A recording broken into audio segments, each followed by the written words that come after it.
This episode of the PKF Podcast contains conversation about suicide, attempted suicide, death, drug use, and alcohol consumption. We understand that this content may be distressing for some listeners, so listener discretion is advised.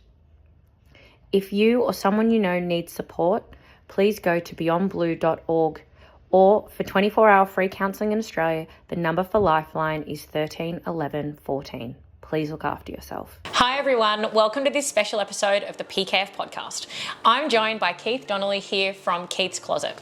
Today we're going to be talking about all the great work that Keith Closet does, how you can get involved, and learning a little bit more about mental health for this September in alignment with Are You OK Day. So Keith, thank you so much for joining me. Thank you so much for having me, Emma. It's great to be here. It is, we've met maybe close to 12 months ago, yes. And you're always so good to chat to, so I've been looking forward to this episode. Thanks very much. So with that in mind, tell us a little bit about Keith's Closet, how it came to be, your involvement. You've got such a great backstory of how you've brought this charity to life, so tell everyone a little bit about it. Yeah, so look, obviously born and bred in Ireland, as I'm sure you'd understand, strong Irish accent, into a family of 11.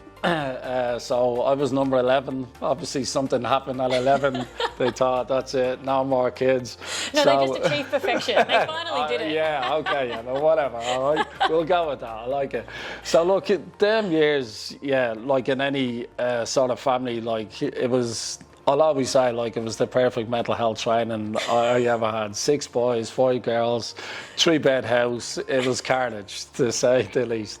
But a lot of great learnings obviously came from that. Like we didn't have much obviously growing up. I remember, like, I always got the hand-me-downs from my brothers after wearing it into the absolute ground. So I wouldn't have had access to kind of nice clothing a lot of the time. But what I do remember, and what really stands out, like for me, how special it was to get a new item of clothing, how special it was to have a new pair of shoes or a jacket or a jumper.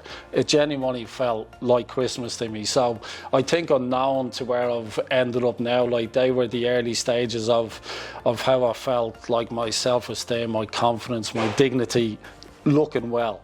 So fast forward like some years, my mum unfortunately passed away at the age of 10. She died of cancer, having spent a lot of time in hospital and hospices. That was kind of mainly where I seen her most, and obviously at that age didn't really understand a lot about it.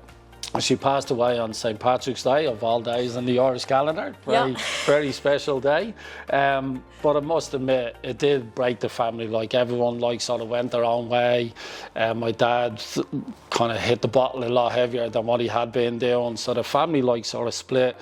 Some family members moved to Europe, went to England and other places. And I sort of found myself then living there with just my dad and maybe like 1 or 2 of my older brothers at the time. So it was very intense. It was not a very nice place to call home, I suppose. There was a lot going on with each of us at the time, obviously struggling with my mum's passing. And then the following year on my 11th birthday, I remember waking up to a whole lot of noise downstairs. And I was like, my first thought was, so many people like are here for my birthday. This is amazing. Thanks very much for coming. And I went downstairs and everybody was crying their eyes out. I was thinking, well, this is a bit unusual. It is my birthday. It's meant to be happy. And found out then that unfortunately my older brother David had actually passed away. So I was told at the time he was killed in a car crash, which absolutely devastated me. He was one of my brothers who loved football, soccer, and I was a keen soccer player at the time. So we did spend a lot of time with each other. He was my idol, basically. So losing him was a massive blow. So soon after losing my mum, of course, and very trying times again, upset the family, of course, as it would. And then the whole sort of following years in school then were just an absolute disaster, I had to say. I found it very hard to concentrate. Just left with the question, why me, when I was in a classroom and everybody was going home to a nice family and mum and dad were there, and I kind of like got a big sense of envy, I suppose, like at this young age. And I recall then about 15, I just had enough of school. I thought, right, we can't do this anymore. This just isn't working for me. I was given an ultimatum whether to either leave school or do an extra year. Now, the thought of doing any normal time in school was testing without the headmaster saying, yeah, Keith, we want to do an extra year. That was just absolutely not happening. So I decided, look, I'm going to have to leave school. I'm going to have to just find work of some sort. So I started working in a bar back home. And look, it was steady income, obviously not a job that I wanted to do forever and ever, but it got me over a bump at the time. And it was just like seeing people in a different light as well. Like, you can imagine people coming in at 10 o'clock in the morning and leaving 10 o'clock at night. It's a very different setup. Any of us that worked in a bar, it is, you do have to, in some degree, you have to become a counsellor, you become people's confidants. Everything. Absolutely. You're someone's best mate that's set the 8 hours. So it really is like that. And I think, you know, it was such good learning at the same time. It was so great to learn and like for people to really, like you said, invite you into their world and see what was going on, because otherwise you just never know. But I mean, then about a year later, I think it was about 16 or so, my sister called me aside and said, look, remember we told you David died in a car crash? Well, it actually turns out like he died by suicide. And I just remember thinking, I actually don't know what I was thinking at the time, just equally devastated all over again, like 5 or 6 years on, broken-hearted for different reasons, of course, you know, that why suicide, why my birthday, would you have known it was my 11th birthday? As it does, it leaves so many questions unanswered. So it really sent me down a really dark place then. And one day, I remember it was after a football game I had, and it was a simple comment by one of my teammates to say that anybody who takes their own life was looking for an easy way out.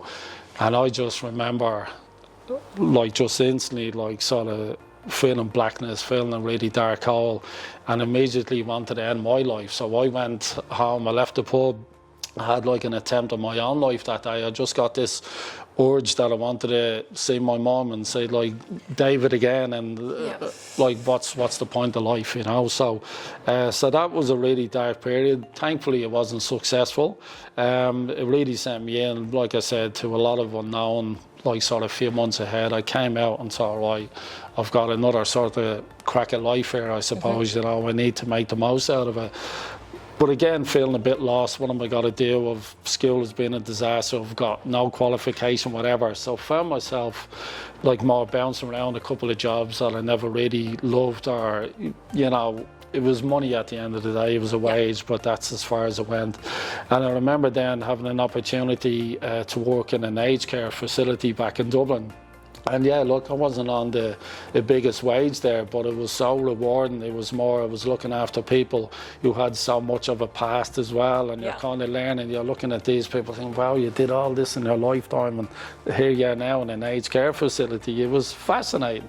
So I remember, again, one day, like, my big boss coming over to me, Kay Began, who was an absolute incredible lady, and saying, look, Keith, we're all set to send you off to university now. We think you have what it takes to become a mental health nurse. So I just remember freezing in the chair going, okay, look, I may not have told you. I was out of school at 15, and the thought of university, saving money, save that plan for this guy or this girl over there, invest in them, they'd be much better than me. Anyway, she kept at me, and then I was kind of thinking, well, actually, if I do this, and if I do go to uni for 4 years, it's actually got to give me opportunity, and one of them big opportunities was to get back to Australia, because I'd been here from 97 until 98 on a year work visa, and I just absolutely loved this place. I genuinely had the best year of my life. I thought, right, that's my life. I need to get back there one day. That seems to be a shared experience with a lot of people from the UK. There's not much left. It feels like I was the last person to turn the lights out in Ireland before I left, you know. But you do. You meet so many Irish and English here who it's just a different way of life, and, you know, a very positive experience. And, like, I think even back then, when I was thinking of uni and going through the 4 years, Australia was on my whiteboard, that this is the ultimate goal, that the struggles that I'm going to go through over the next 4 years. I have a little surfboard up there. right. I have Real a little stuff. guy. That's where It is, Yeah. genuinely. Like, I've got a little graduation face and image up on my whiteboard, and that's got to drive me to Australia one day. So it did. Like, I got here over 10 years ago, and it's been an amazing experience. Been working as a mental health nurse since. But during my time back, when we did our 4 years, we did a lot of placement work, and I always wanted to go to the acute admissions unit. So I wanted to help people who are at the absolute worst of the worst in their mental health journey. And, you know, a lot of people I did obviously come across and think, oh my God, this is just so sad. This is shocking how some people are going through. Like, have been obviously dealt a hand, mental illness is almost their own life. They're in and out of hospital all the time. Their family have sort of split. They've lost their friendship. So they're literally sailing alone, you know. And it's these things like that you know, you kind of take for granted sometimes, knowing that we'd have a great network around us to help. But these people don't, you know. A lot of the bridges are burned. So when they come into hospital, like I said, like, they might be given a hospital white gown and saying, here you go, here's a hospital white gown, and you might have to wear this for a duration of stay, anything from a week to 18 months.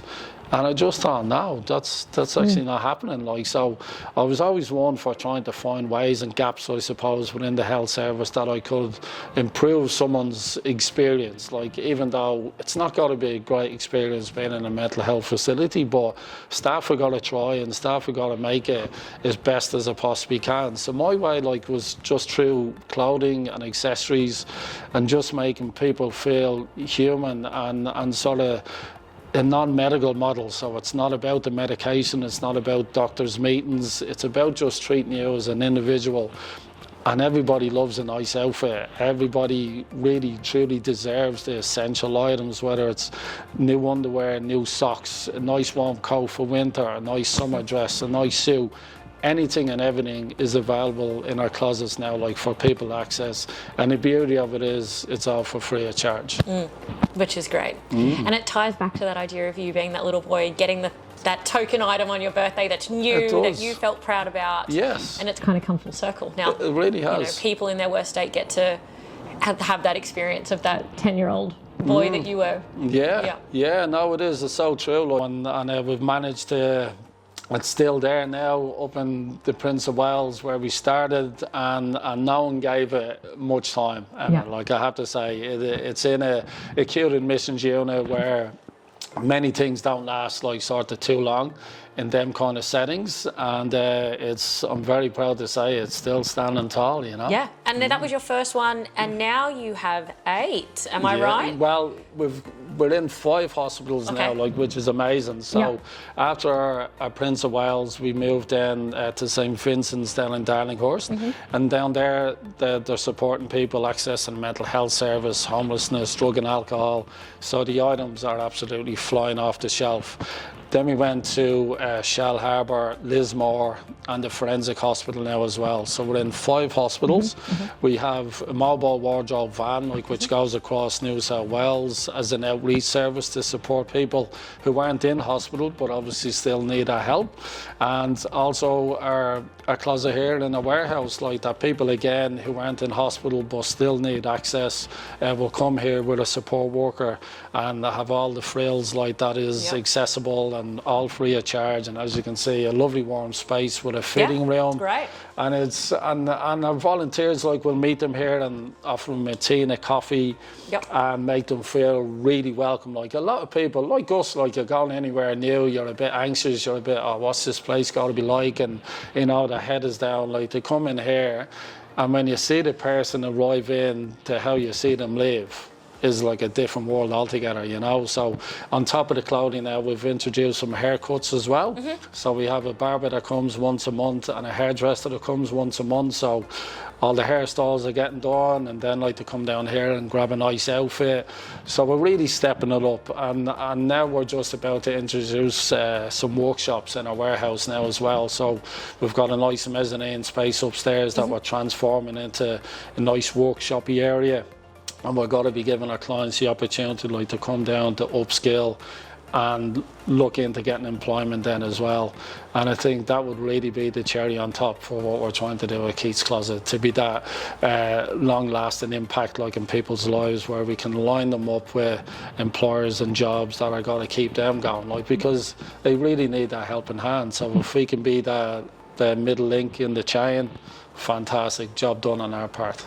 Being in 5 hospitals is incredibly impressive, and we're going to be supporting as PKF, in particular, your shoebox drive initiative. So can you tell us a little bit about the initiative and how that works into the 5 hospitals that you're in? Yeah, so look, the shoebox appeal is genuinely one of our favourite events of the year. The likes of Christmas can be the most wonderful time for a lot of people, but it can also be a really stressful, really dark time for many too who have gone through stuff. So what we started doing some years ago was that for people, particularly who are in the hospital setting, on Christmas Day, wake up thinking, wow, happy Christmas, you know, I'm in a mental health setting. A lot of the time it definitely isn't a plan, like, for someone to end up in that situation. So we just wanted to bring like a little bit of cheer during the dark times. So we started off by making up some shoe boxes. So a shoe box, like, can literally be one you might buy like in a dollar shop, like with fancy sort of wrapping and packaging on it, like the Christmas theme, of course. But if you just wanted to make up a shoebox with wrapping paper, you can do that too. You just need to make sure that the lid is removable. It's not the foldy one. It's not, because we have to check every single shoebox like that comes to HQ first before it's obviously sent out to the hospitals. So some of the things that we asked for, I'm so excited, like, for PKF to get involved this year, because I think we need more and more organisations such as yourselves to really get behind this, because the more support that we get, the more we can give to people who are right across New South Wales, not just stuck here in Sydney. So so some of the items, like, for example, like, would be some socks, it could be lip balm, some toothpaste and toothbrush, plastic deodorant, soap, loofahs, hair accessories, some little sweets thrown in because it is Christmas time, we all deserve a treat, some cap, hat, sunglasses, some gift vouchers, and maybe just like a little novelty gift or something, you know. And it genuinely, the response from people receiving a shoebox appeal at Christmas is genuinely a game changer. And that's not me saying it, that's me going back into the hospitals and meeting people months and months after admission into a hospital and hearing who we are. And I use it, the guys that got us the shoebox. So wait, I tell you what happened on Christmas Day. When I was there, I was opening up and I was sitting next to this person and we were exchanging gifts out of the shoeboxes. And when I was told that story, that for me, like, just really summed up like the whole sort of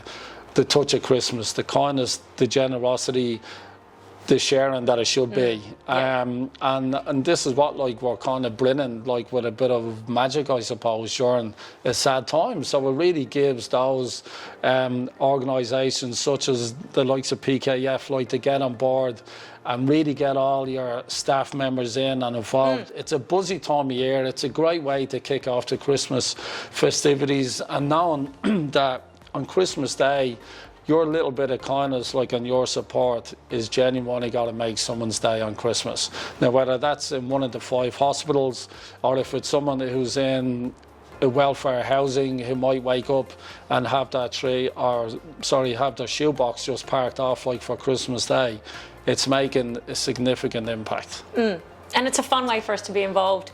Gather all the supplies in the offices. You'll see it if you're a PKF employer. If you visit our offices, they'll be upstairs in the kitchens.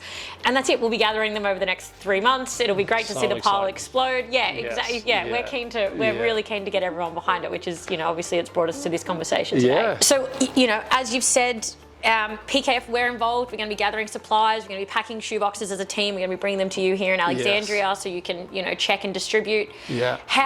What are the other ways people can be involved if, you know, they might not have the resources that we do and a big team to bring in suppliers, or they might be time poor? Or tell us all the ways that people can support. Yeah, so look, we're very happy, like, for people, like, to share it, like, across our socials as well, like, because social media nowadays, as we would all well know, is such a key point for any organisation, and obviously such as us, as a very small charity who are trying to move mountains really, and look, we just really heavily rely on word of mouth as well. Like, so if there is someone that thinks, oh look, you know what, shoebox is a bit hard work, because I recognise it's a very extremely busy time of the year as well for people, and if they want to make a donation like a $60 into our bank account, like a Keith's Closet, we can actually make up the shoebox on your part as well.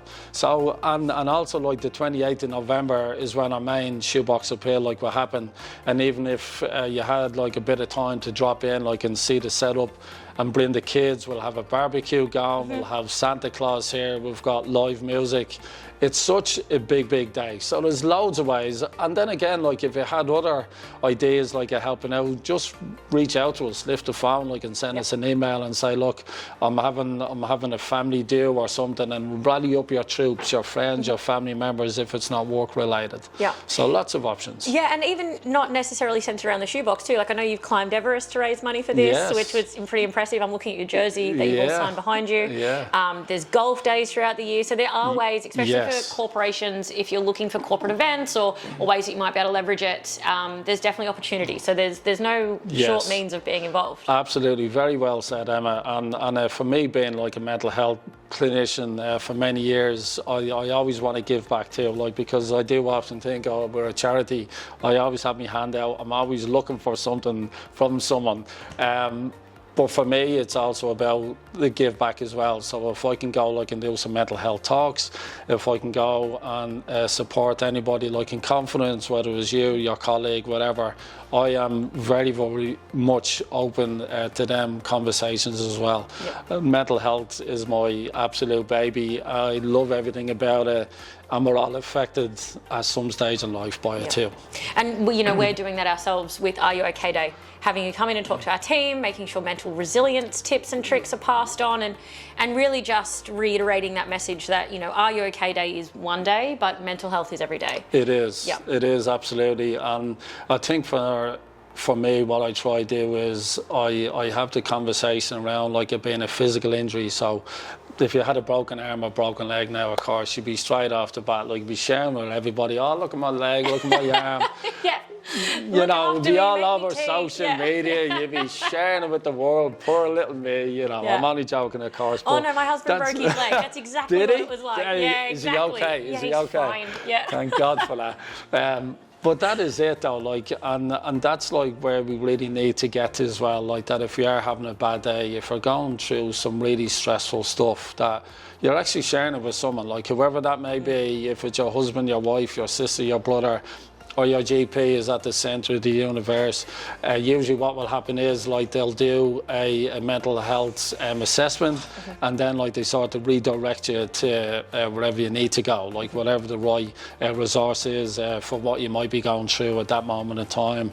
They can help.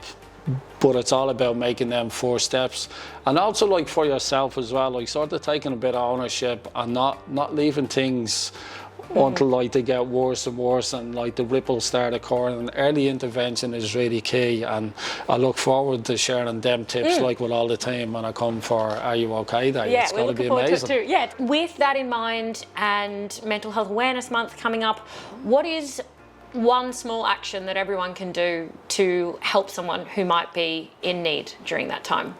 Yeah, look, for me, like, we spend so much time working with our colleagues every single day. Like, we see our work colleagues more than we see our family a lot of the time. So I think you just have that level of trust as well, and that knowing, like, that I could imagine you, Emma, bouncing into the office, like, 5 days a week, whatever, big happy head, here to help. You get your work done. Now, if you arrive in one morning and you're not your happy self and you're not bouncing up the stairs like I normally see it, of course I'm going to be thinking, Emma just doesn't feel herself today, like, I hope she's okay. But not like sort of jumping in there, but more like just doing it, like, on a it really coming from a caring space. Like if you're at the coffee machine and it's just me and you there, you don't want to obviously broadcast it like across the whole office, but just look, I just want to check in, like, and see how you're doing. You look a bit tired, or like you don't have your usual bounce in your step. Just ask the question. Yeah. Because what it does is, like, it kind of gives you an indication, okay, fantastic, someone's actually caring about me.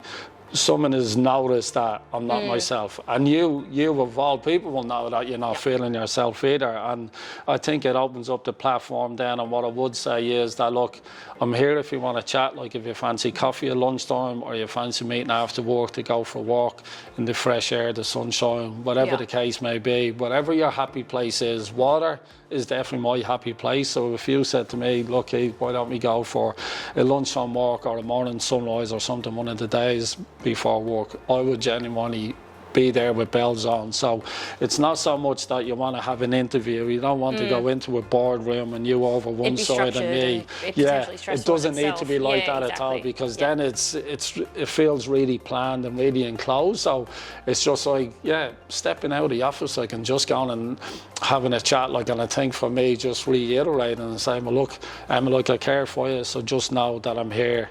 If you weren't willing to share anything at that moment in time, which some people aren't. That's it. Accept a no, but be mindful. Absolutely, absolutely. But just like reassuring you that, look, I'm right here. Just send me a message if anything changes, and just if things do get worse, like, please just reach out to someone like a GP or whatever, or if you need me to engage it with another service, I'm happy to do that.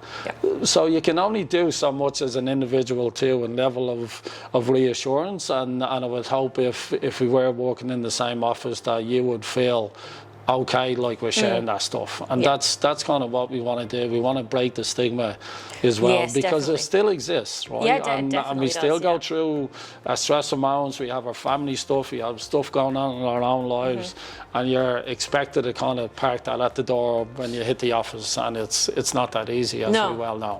No, definitely. And it's about, exactly, and it's about, like, having an understanding team as well, that when you are going through a difficult time, like that goes to the right place as well, that it is understood, it's recognised, you might need a little bit of time off, you might need to reduce your hours a little bit, and it's that sort of warm family vibe that you want to really create in a work environment as well. That, most definitely. That we have your back and you're going to be okay. Yeah, because we're all people at the end of the day. We're only human, That's it. So can you tell us a little bit about when you first came across PKF and got introduced to my fantastic colleagues? Look, Mr. Bob Bell, so he's heavily involved in a football club over my way, and it was actually through the football that I met Bob, when I was, he came recommended to me because we weren't even a registered charity at the time. I wanted to be, but it was like, how the hell do I do this? I've got no experience in this field.